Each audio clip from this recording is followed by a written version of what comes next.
for you. I don't know. Hi. There's no good angle to show you that does not show you the disaster. Welcome back to the channel. It's Thursday morning. If you're new here, hi, my name's Katie. I'm an author and an editor. All my stuff's linked down below. We're just gonna be vlogging today. We've got lots to do. So here's our plan for today. I have a video that'll be going up, I think next week, and I needed to like update the description and stuff and like add a lot of things to it. I did that. It's up early on my Patreon page. I'm in the middle of an editing client. I'm doing a copy edit, so I want to get through a certain number of pages of that today. It's also NaNoWriMo, and I'm working on my next book. I'm just calling it Gracie's book for right now. I'm at about 25K for that, and my goal for the month is 50K. So we're halfway. It's been going really well. I do feel like I've been putting it off and then like trying to squeeze in my writing at the very end of the day, and then I start to feel stressed, like I'm running out of time, and like I don't like the structure that I've had so far. So I would like to get to that earlier in the day today than I've done in the past several days. I also need to start drafting a newsletter. I haven't sent one out in a while, and a lot of things have happened that I want to announce to those people. So I think what we're gonna do is try and knock out some of this editing client work first thing. Then I'll go work out, take a shower, get myself ready and whatnot, because I also have quite a few videos I need to film. I'm gonna be out of town towards the end of the month, but I have videos that need to go up around there. So we're pre-filming a bunch. And I'm currently at a place where I don't, oh my God, my hair, I didn't even look in the viewfinder. Like I said, I'm gonna go work out and shower and stuff later, so we're just not gonna pay attention to that. Yeah, I'm out of inventory of certain things that I need, so I can no longer pack up any of the Kickstarter orders. I'm just waiting on stuff to get to me. So no packing today. I finally got more of book 1. I don't have any more of book 2 paperbacks, so I can't do any full sets, and still none of the hardcovers have gotten to me. Other announcement though, if you don't follow me on Instagram, you should. I'm author Katie Wismer over there.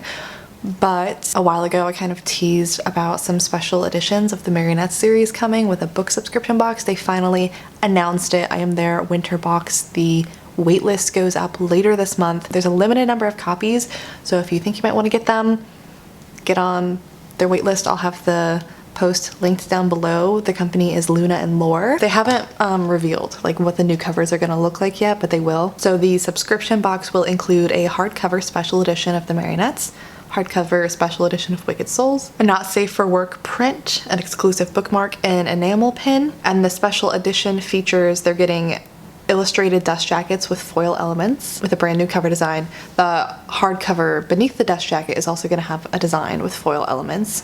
New chapter headers, patterned end papers, digitally sprayed edges, 2 bound and overlay artwork pieces, and then they'll also have my digital signature in them. If you want to be one of the first to secure your copies, they're kind of having like the waitlist open in stages, so certain people get priority. If you join their Facebook group, that is, oh my God, that's today, the day I'm filming this. It's too late now, November 16th. Tomorrow to their newsletter subscribers, and then on the 18th to the public on Instagram. This video might be going up around the 18th, so maybe now you can go join the waitlist. They go on sale November 25th. The set is estimated to ship January, February. And books 3 and 4, Bloodless Ties and Ruthless Ends, will also be made into these special editions, so you can get a full matching set, but those 2 will be sold at a later time. So this first box is just for books 1 and 2. They haven't revealed the covers and stuff yet. I think they will around the time that these actually go on sale. I'm so pumped to get my own box. I'm really, really looking forward to it. That's enough chatting for the beginning. I'm gonna get to work.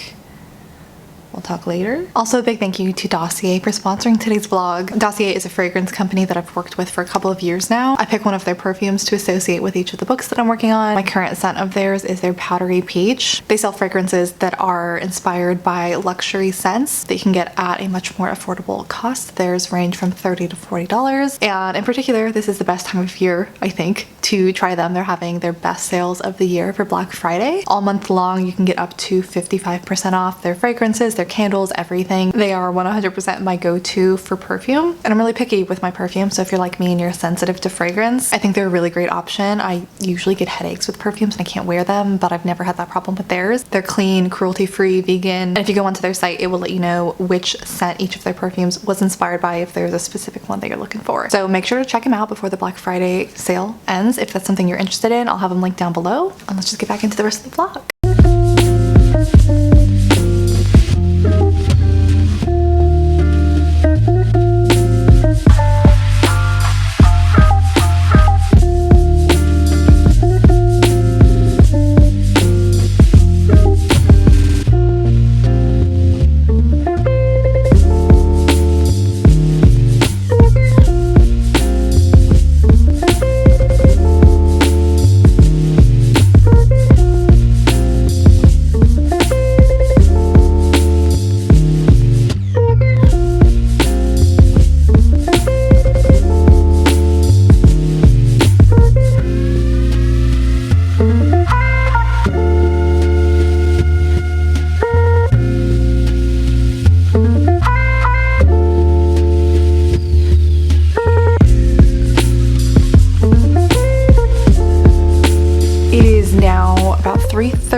I have officially finished, I think, everything I wanted to for the day for like other people, which would just leave our writing for NaNoWriMo. And just wrapped up my editing client stuff. I didn't do the newsletter.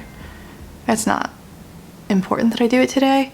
I would just draft it today. I wasn't gonna send it today, so maybe we'll just do it tomorrow. I'm gonna take a little bit of a break, and then we're gonna get into Gracie's book. But I also had you guys sending questions on Instagram, as we do, so we have a couple of things to chat about. I think we're just gonna rapid fire these. Do you use Ingram Spark or KDP? I use both. The kitty's favorite toys. Hold on. They just got these new bouncy balls. I can't take credit for them. Paige gave them to them. They like literally like bounce, and because they're so weirdly shaped, they like jump all over the floor, both of them. Love these. My downstairs neighbors, maybe not so much. Dean, he just needs a string. This is prime. Like, he'll put his nose up at anything better than this. This is all he wants. He has about 5 of them. He usually pulls them out of my sweatpants or my sweatshirts, like these tightening straps. That's where he gets them. I don't even know where this one came from. He's looking at me right now from the cat tree because I'm touching it. And then Maxine, this, I can't find the actual piece. This little guy had these little feet. They're just like strings with little kind of cotton ball things on the bottom. She ripped off the feet. The foot alone, that's what she wants. They have a million more. Those are the favorites. Have you read Fourth Wing? If so, do you have any thoughts on it? I have not read it. All I know is that there's dragons in it, and it's super hyped up on TikTok, but I couldn't tell you the first thing about the book. Have you read any books lately? None that I have finished, but I am in the middle of a couple. I started one while I was traveling, and I read a ton of it on the plane. I'm about halfway through, but I haven't picked it up since because I got so sick afterwards. I've been reading, or I was reading on my flight, The Serpent and the Wings of Night.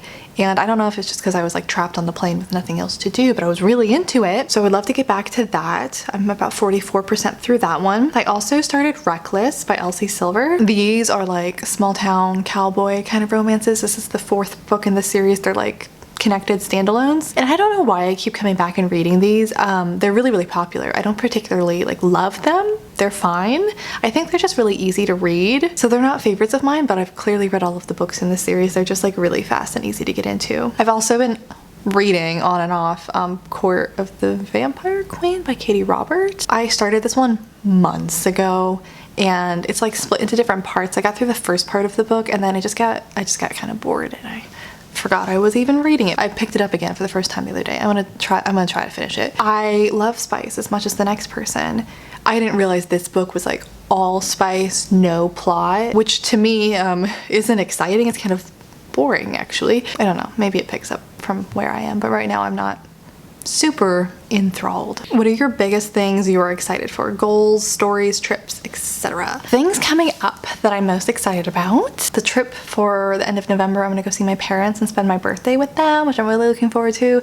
As I've gotten older, like my favorite people to spend my birthday with are just my parents, which is kind of, I don't know, probably sounds lame to some people, but I'm excited to see them. It'll be fun. And then in December, they're coming to see me, and we're gonna go up to Seattle. I'm gonna take them to a Kraken game, which I think should be fun. They're playing the Flyers, which is the Philadelphia team, which is my dad's team. And I like the Kraken. And I don't think we've ever been to a hockey game together. Maybe when I was like a kid, but I think it'll be fun. So I'm looking forward to that. I'm looking forward to Romantasy BookCon next October. I'm gonna be a signing author there, if you didn't know. That'll be my first in-person event, so I'm really looking forward to that. And I have tickets to go see Taylor Swift next year as well. I really wanted to go this year. Went to Seattle, if you missed this whole thing, and my friend and I ended up standing in the parking lot because we couldn't get tickets. But I have tickets for New Orleans, so I'm really looking forward to that. I'm very excited about Gracie's book right now as far as stories go. This is a book that's been on the back burner for so long, so I feel like once I finally get it done, I'm going to feel very accomplished and like refreshed and ready for something new, because I've like always known for the past 2 years, this is the book I'm gonna get back to when I have time. I don't have anything else like that. So once this one's done, I feel like I really have a fresh start to work on whatever. So I'm excited about that. And then goals, I'm looking to buy a house right now. Maybe not buy it right now, but that is the plan at some point. So I think that'll be a new phase of my life. It's kind of, the market's not great right now. And I don't want to sell my condo that I have back in Denver, but so we'll see if I have to sell that to get the house. I don't know. So that's something that's kind of like in the background. I've been looking, which I guess can be a good segue into the question about best money advice. I don't know if I have advice. What do I know? It's also very broad. could go a lot of different directions with it. I definitely feel like the best investment that I've made in my 20s is the condo that I own in Denver. That's like doubled in value since I got it in 2019. Roth IRA, if you're wanting to save for retirement and whatnot, especially if you're self-employed. I have a financial planner who helps with the looking forward kind of stuff, and then also getting a high interest yielding bank account. If you are a big saver like me, there's a huge difference in like the bank account I had growing up and the one that I have now for my savings for my business. The one I had as growing up, I still have it, I just don't really use it. You'll get like pennies for interest every month. The one I have now, I get like a couple $100s every month just on interest. Worth looking into. Also being smart about credit cards. I know that's like we could get into it. I've been really lucky that my mom works in finance kind of stuff, and she raised me to be very financially smart. I'm a very big saver. I don't have any debt, and I definitely owe that to her 100%. My parents would not let me take out loans for college. Like, they definitely steered me right. But now, my point is I have several different credit cards, but I also realize like that kind of advice scares some people who might not have had the same kind of like upbringing and experience with finances as I have. And I have like a cheat sheet to maximize which one I use for which things, and I collect all of my points and stuff. And almost every time that I travel, I don't pay for it because my credit card points covered my flights and everything. So if you're able to do that, they build up fast, especially if you're like me and you're renting. I have the Built MasterCard. I think it's with Wells Fargo. You can pay for your rent with that without any kind of like extra payment processing fees. Rent makes you feel like you're like just, you know, throwing money down the drain, but at least I get points for it every month now that paid for my trip to go home at the end of this month, and I didn't have to pay for my flight. So if you have anything like specific you would want more to talk about more, because this is so broad, let me know. But again, what do I know? I don't really feel like I'm qualified to give advice. And then the final question that we'll answer for now. Oh wait, a new one just came in. Oh, more. Oh my gosh, they all just came. Did you go to university to become an editor? If so, what was your major? I did go to college. I went to Roanoke College in Virginia, and I majored in creative writing and sociology. Are you an outliner or a pantser? I am a mix of both, but I would definitely say I lean more towards pantser. I like to think of myself as a discovery writer, where I know, if you've heard the like headlights analogy, I can see as far as my headlights will show me in the dark. And then like once I get closer, I can see a little bit more. Once I get further, I can see a little bit more, but I can't see the full picture at once usually. Is it easy for you to translate the story in your head down on paper during the first drafts? No. No. My first drafts, no matter how many books I write, it never gets easier. It never gets less messy. And I actually get so frustrated during this part of the process because I'll like have everything in my head, and no matter how I try to like make sense of it and organize it, it's still, there's like, I can never get it to make sense until I just like write. I wish, like you've seen me, if you've seen my vlogs, all of my different processes I've tried of like putting my scene cards and my note cards and like moving things around, and I have found no matter how much of that I do and I like try to get everything set in stone before I write, it doesn't work. I just have to write the rough draft, and then it's messy as I try to move things around, but it needs to already be written for me to be able to figure out what doesn't work. That's just what I have learned. So how messy, clean are your first drafts? They are, as far as the writing itself, pretty clean, because I'm an editor myself, and I just feel like I don't know. I try to turn off the editing part of my brain when I'm writing, but I feel like I write even my rough drafts pretty clean as far as like grammar and everything goes. Messy with the plot, and like I skip over things, I put in brackets, come back to this. Messy. Anything you do differently at the start of your writing career? I feel like everything happened the way it was supposed to happen, so no. But like looking back on it now, I do wish I had used a different name to publish my poetry under. It's one of those things where I look back and there's no way I could know then what I know now. There's no way I could know which books I was going to go on to publish, which genres I was going to go on to publish, and the way things unfolded. Like there's just no way I could have planned for that. I would not have used a NetGalley for my first book. I would not have hired the editor or the cover designer that I did for my first book. Or the audiobook narrator. Oh my gosh. No shade to these people, just my experience. But again, I think everything happened the way it needed to happen. I have no regrets. You live and you learn. Do you ever want the Marionettes to become a TV series? Who would say no to that? That would be amazing. Like, I wouldn't even be disappointed if they adapted it and it wasn't good. Like, it didn't do well, it got canceled after the first season. It wasn't a good, like, I honestly wouldn't even care. I wouldn't even be like that protective, and like, obviously I would prefer it to be good, but I would just be so excited to be able to see it in another medium that I honestly wouldn't even care if they like changed a bunch or anything like that. The same way I get so excited about my audiobooks, which is one of the reasons why I even make audiobooks in the first place. It's purely selfish. I want to be able to experience the story in another way, sort of have a visual way. Now I have the auditory. If I could have a visual way, that would be obviously very cool. It's not something I'm putting a lot of energy or attention into right now, though. Don't have a whole lot of control over that one. Okay, I think that's it. Maybe we'll chat later. Maybe this will be the end of the video. I'm not really sure. I'm gonna work on Gracie's book tonight, and I'm also probably just gonna clean my apartment, which I don't think would be very interesting content for you. If this is the end, thanks for hanging out. All the links are down below for everything we talked about today. I have a favor to ask if you've read any of my books. I know I ask this semi-often, so I feel like all of the people who are going to do it probably already have, but just in case I caught you this one time, if you've read any of my books, if you're able to leave a review on Amazon, I would appreciate you so much. It's so difficult to get reviews over there. You don't have to write the review. You could just add a star rating. If you wrote a review on Goodreads, you could just copy and paste. It's a hard thing to convince people to do it, but it makes a really big difference for indie authors. Not only does it work in Amazon's algorithm to help with showing your book to new people, I also feel like it just helps kind of build more confidence in readers who are seeing your page and they see like, oh, this book has a lot of reviews. It gives it a little more, what is the word I'm looking for? Credibility. I've like seen readers be like, oh, I saw this book and I was interested in it, but I didn't have that many reviews, so I didn't get it. So like having lots of reviews, no matter what they say, no matter how many there are, just like letting people see that there are reviews for the book could help convince other readers, could sway them towards potentially giving the book a chance. So it helps. I would appreciate it. That's it for this vlog. Thank you guys so much for watching. I hope you're doing well. See you in the next one very soon. Bye.